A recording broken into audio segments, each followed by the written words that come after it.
एक गांव था जो हमेशा खुशियों और इम्न का मरकज समझा जाता था, लेकिन कुछ अरसे से गांव पर एक प्रासरार अंधेरा छा गया था। दिन के वक्त सूरज की रोशनी मध्यम पड़ जाती थी और रात को अजीब खौफनाक साये गांव के अर्धगिर्द मंडलाते थे।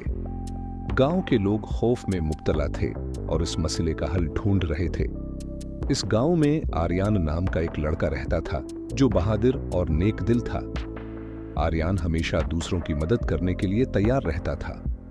एक दिन गांव के बुजुर्ग ने आर्यान को बुलाया और कहा, यह अंधेरा कोई आम मसला नहीं है।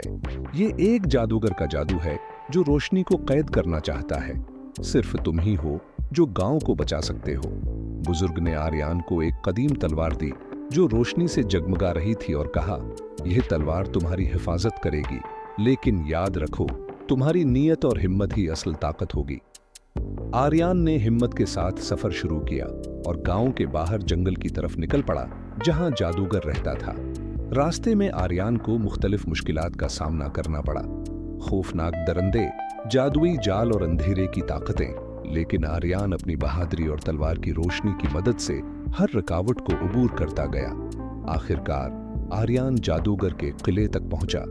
किला अंधेरे से ढका हुआ था और वहां पहुंचते ही जादूगर आर्यान के सामने नमूदार हुआ।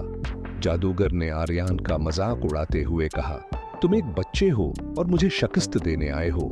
लेकिन आर्यान ने खौफ को अपने ऊपर हावी नहीं होने दिया। उसने अपनी तलवार उठाई जो रोशनी से चमक रही थी और जादूगर से मुकाबला किया। जादूगर ने मुख्तलिफ जादुई हमले किए, लेकिन आर्यान की तलवार हर हमले को नाकाम बना देती। आखिर में आर्यान ने जादूगर को शिकस्त दे दी और कैद की गई रोशनी आजाद हो गई। रोशनी दोबारा गांव में वापस आ गई और अंधेरा हमेशा के लिए खत्म हो गया। गांव के लोग आर्यान के शुक्रगुजार थे और उसे रोशनी का सिपाही का लक़ब दिया। आर्यान ने अपनी बहादुरी से ये सीखा कि रोशनी और नेकी की ताकत हर अंधेरे को मिटा सकती है, अगर हम हिम्मत और यकीन के साथ खड़े हों।